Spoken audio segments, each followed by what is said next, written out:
I'm Elliot Chodoff, and welcome to Conflict Uncovered, your go-to podcast for in-depth analysis on the complex and dynamic conflicts shaping the Middle East, Israel, and the world.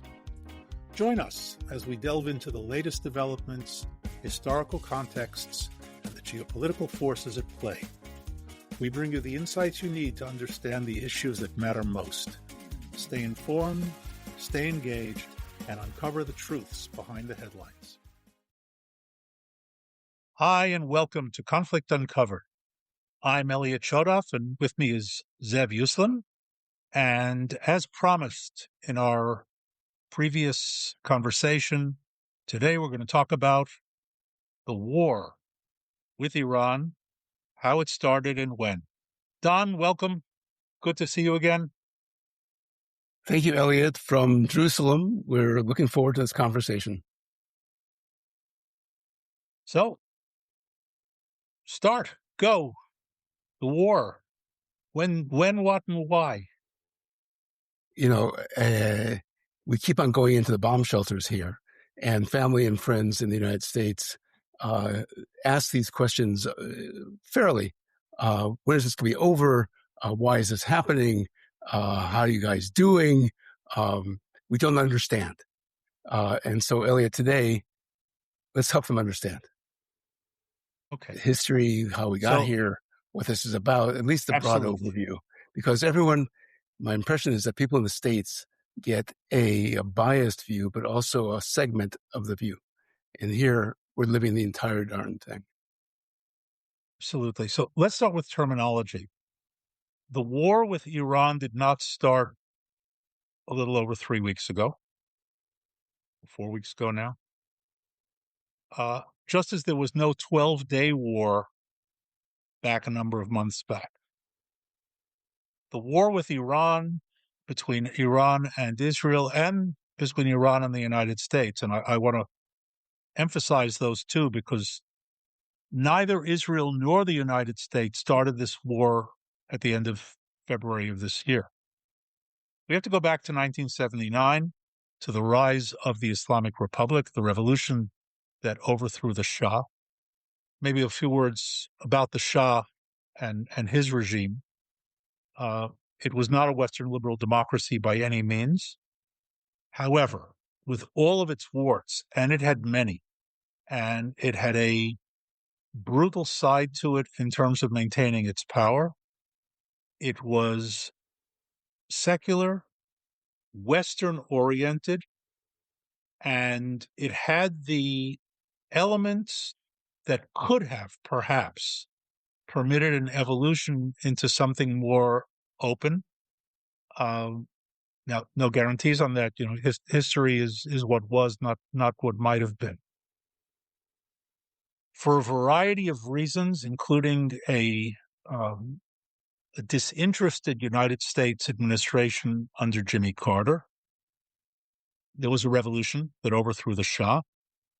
And one of the reasons the Shah fell, and we'll talk about this, I think, in other contexts as well, is because of one of Elliot's iron laws, and that is that revolutions succeed when the rebels have more people willing to die than the regime is willing and able to kill. The Shah was not willing to kill large numbers of his own people. And as a result of that, he abdicated. Not only of that, but that was one of the factors. Yes. You and I were both very young at that time. But I seem to recall that there was a close relationship between the Iranian people and Israel and Jews I always thought was lovely given biblical history, given other relationships with other Muslim states. So that was the case under the Shah, correct? Yes. Israel got all of its oil from Iran in those days. The oil terminal in Eilat was built because of Iranian oil being shipped through the Straits of Hormuz. Harj Island, which is very much in the news today, was built by the Shah. And the shipping out of the Straits of Hormuz and Iran didn't threaten blockades every other week. Shipped to Eilat and was pumped from there to Ashkelon. There's a pipeline, the Eilat-Ashkelon pipeline, which still exists. And some of it was transshipped, and what Israel needed was sold to Israel directly. So the relationship was very good. And here I want to reiterate a point. The Shah's regime, with all of its warts, was a Persian secular regime. And that meant that his dealings, or the country's dealings with the world, were pure political pragmatism, not overlaid with ideology. And the revolution took place. It was a revolution of students and shopkeepers. And typically, and this is, again, a recurring theme in revolutions, it was hijacked by the Islamists. Khomeini was in Paris when the revolution took place. He flew to Iran triumphantly. At the time, America supported him. There's a famous article in an op-ed in the New York Times trusting Khomeini.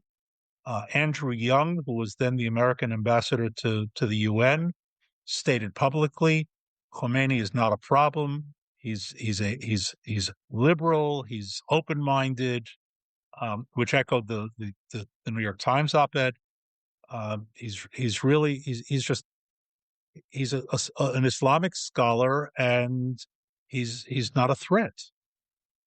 And of course, very, very quickly, that flipped.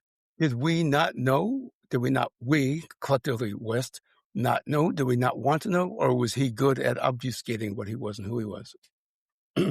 No, it was willful ignorance. It was political correctness of its time, because by 1979, anybody who was interested could have read his magnum opus, which was published already in English, called Islamic Government.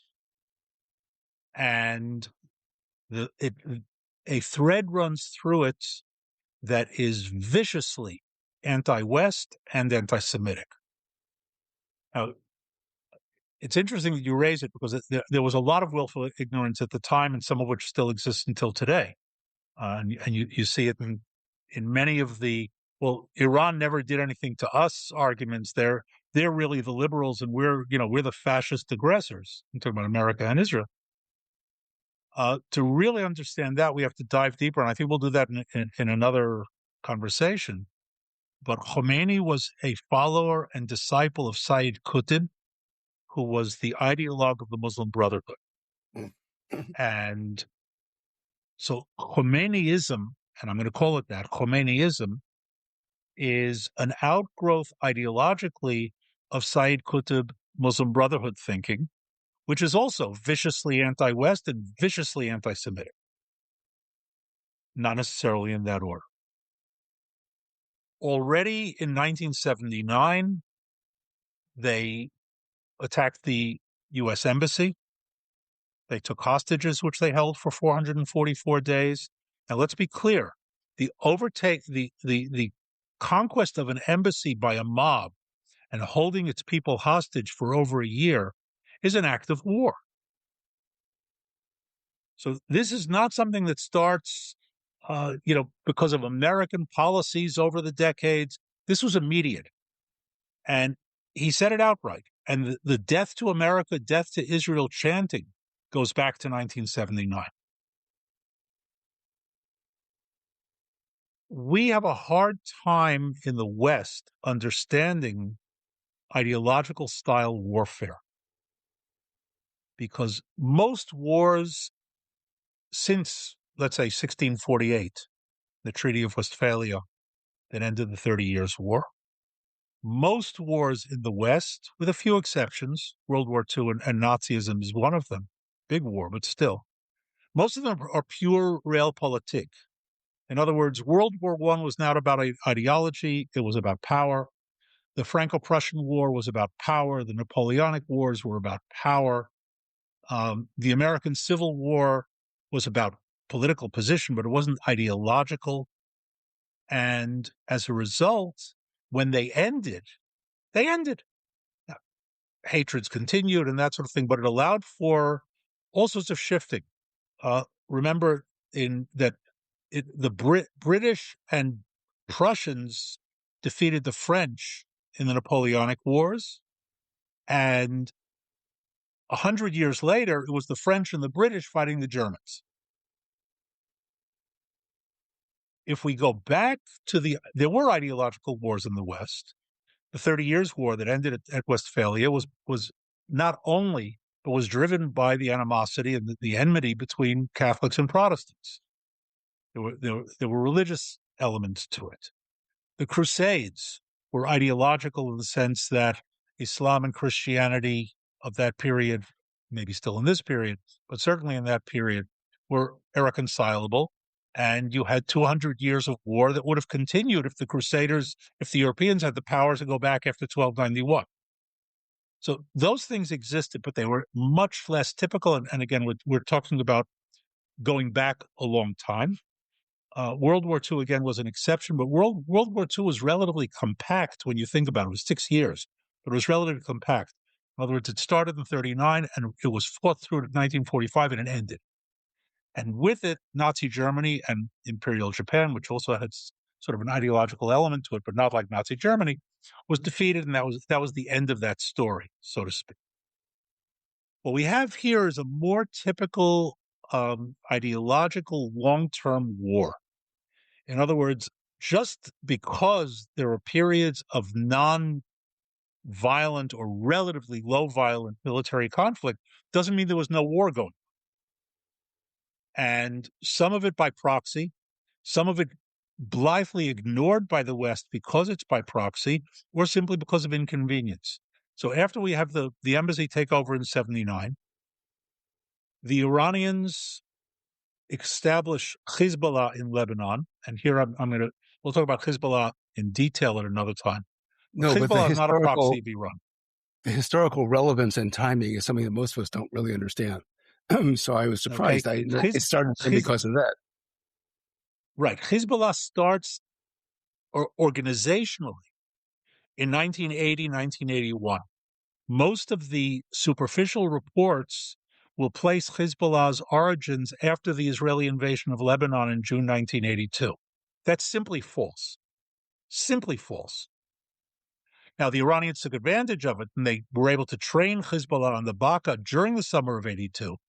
But think about this, and here's where reality disputes the superficial reporting. If Hezbollah was established in the aftermath of Israel's June invasion, how are they already setting up training camps with Iranian trainers in July? No organizations get together that quickly. They were already organized. Now, they are Khomeiniist, and we'll have to come back to what Khomeiniist means. I don't know if this is the right time for it. I don't think so. But they are Khomeiniist, and they are, I would call it, a wholly owned subsidiary of the Quds Force of the IRGC. And by the way, IRGC, the I is Islamic, not Iranian. Very, very common error that's made in a lot of the commentary and the reporting. It is not the Iranian Revolutionary Guards. It's the Islamic Revolutionary Guards, because they are exporting the Islamic Revolution, which is part of Khomeini's doctrine. Hezbollah is part of that. And already in the 1980s, they bomb the U.S. Embassy in Beirut. They blow up the Marine barracks in Beirut, killing 241 Marines in the deadliest day in Marine history since the Battle of Iwo Jima of 1945. They bomb the American Embassy again in Beirut. They take American hostages in Lebanon. There were attacks. Leave for a moment the Jewish Community Center in Buenos Aires, because that's only against Jews and not against America. But they're involved in all sorts of attacks. I'm talking about the Iranians now, not just Hezbollah, against Americans across the Middle East, throughout Europe and attempts in the United States. So anybody who says that there's no war going on between Iran and the United States until the end of February 2026 is simply ignoring history. Whether it's through ignorance or willful is a different question. Yes. This might be a conversation for a different time, but a military naive question. So within a short time of their establishment, they're attacking the evil Americans on 3, 4, 5 fronts. To what end? I mean, that it's not a successful military maneuver. It's not a successful. Aren't we marvelous? Don't you want to be like us? Is there a strategy behind it, or is it simply an impulse to kill? There's a strategy behind it. Well, there's an impulse to kill is part of the strategy, but let's not forget that there is a decade of call it interruption when Saddam Hussein invades Iran.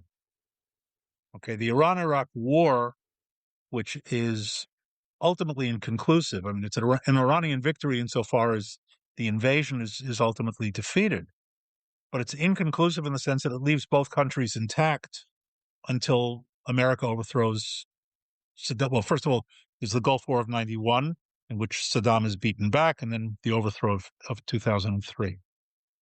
But for the decade or so, 1980, 1990, I'm talking about just a block of time, not the specific dates. The whole Iranian plan, the whole Khomeiniist plan, is put on hold as they're fighting for their lives against Iraq.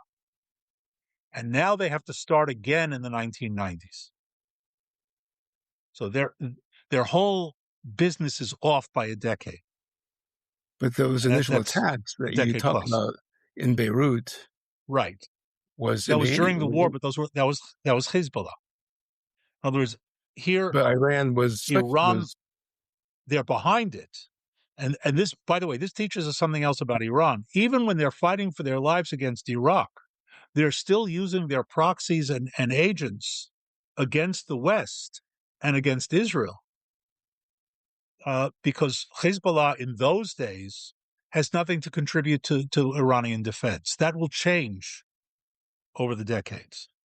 But the Hezbollah of the 1980s and even into the 1990s is a relatively weak militia-style terrorist organization, as opposed to the army that it is today. Well, let's say the army that it was until October 2023. Since then, we've degraded them, but they're still out there. And yesterday, they fired 300 rockets at Israeli forces in South Lebanon. This is not a ragtag militia, okay? But in the 80s and 90s, it was more so. So that's all kind of deep background of what is going on during that period. And while it's all going on, the death to Israel, death to America chant continues. And this is an important point because you can't measure the existence of war by the level of violence. Okay, and I'll give you a World War II example. I think World War II provides pretty much all the military political examples we need for analogy. When Hitler invaded Poland on September 1st, 1939, 2 days later, Britain and France declared war on Germany. And they basically did nothing. The period following that was called the Phony War, but they were technically at war. When Hitler invaded the West in May 1940, he wasn't starting a war. The war was already on. The fact that between September 39 and May 1940, nothing happened to speak of, doesn't mean that there was no war. So, likewise here, the fact that there were years and possibly even decades of relative quiet between Iran and the United States or Iran and Israel, and again, on the surface level, because Iran provided untold numbers of weapons, IEDs, all sorts of things that killed and wounded American troops in Iraq and in Afghanistan, but primarily Iraq. supporting the Shiite militias in Iraq that were killing American troops. This was all very much part of Iran's strategy. And this is Just all part of an ongoing war. At that time, in our youth, when this happened, at that time, was there a pronounced, notable American or West reaction to these intrusions? No. First of all, remember that in the 80s, the Cold War is still going on. Yes. And that's really the focus. Even during the Vietnam War, the focus of American military might was Europe. Even when hundreds of thousands of Americans were fighting in Southeast Asia, the strategic focus of the United States was Europe facing off against the Warsaw Pact and the Soviets. And that continues until the fall of the Soviet Union. So for the 1980s, the message from America and allies to Iran was meh. That's right. No. Plus, you have the Iran-Iraq War. It's a sideshow, essentially, and it's completely misread. Some of it could be ethnocentrism / racism, but the bottom line is that we have what was classically a world power, Persia, trying to get back into its position in the world, overlaid with radical Islamism, Khomeiniism, and nobody's paying attention. Mm-hmm. They made clear they want to reestablish the Persian Empire. That's part of the whole deal. There's a Persian / Islamic identity here that the West just doesn't understand. I want to conclude with a point here because it's very important, and it's something that we've seen come out recently with the attack on the missile launch against the American base in Diego Garcia, the launch that failed. But I want to go into this sort of conceptually. One of the problems in strategic intelligence analysis, and this speaks a bit to why isn't Iran seen for what it is? Ultimately, strategic intelligence tries to assess two things.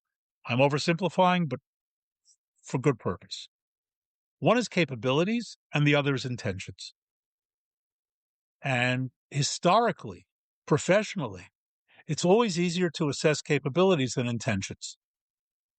Now, it may not be perfect, you may miss something, but you can measure capabilities, you can track capabilities, you can get a sense of capabilities, intentions. Who knows? What are they thinking? I will argue, and this has been mentioned by some doing post-surprise analysis, Pearl Harbor, for example, but others as well. I will argue that capabilities point you toward intentions. In other words, capabilities are not random.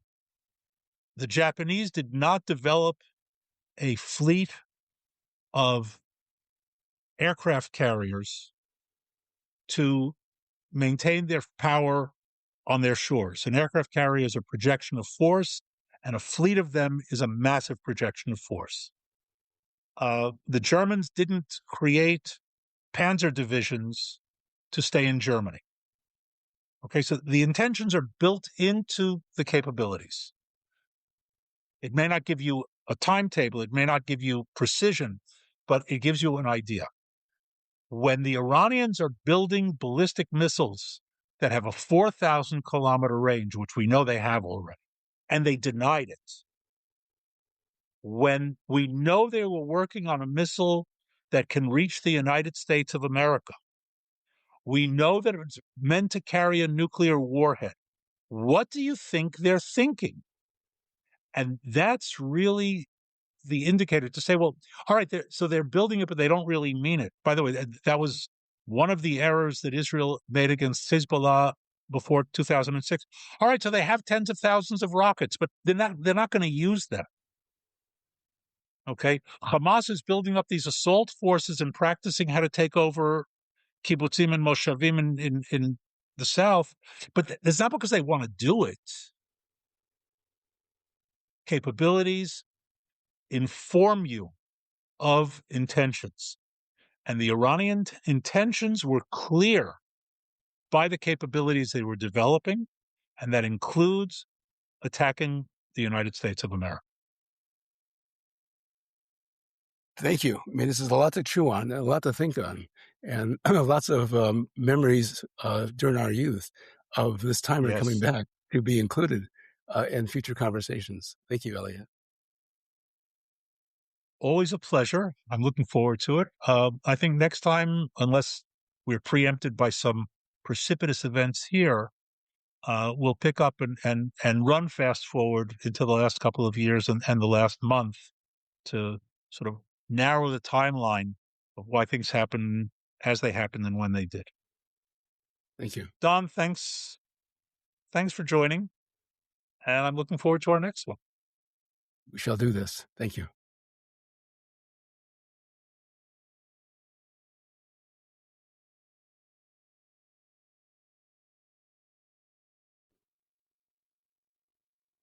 Thank you for listening to Conflict Uncovered. As always, it's been another rough day in the Middle East. We hope you found this episode insightful and engaging. If you enjoyed this episode, please subscribe, share and recommend with your friends, and review our podcast on your favorite platform. For more in-depth analysis and exclusive content, join our community and follow us on social media. Stay tuned for our next episode as we continue to explore the critical issues shaping the Middle East and the world. Until next time, stay informed and stay safe.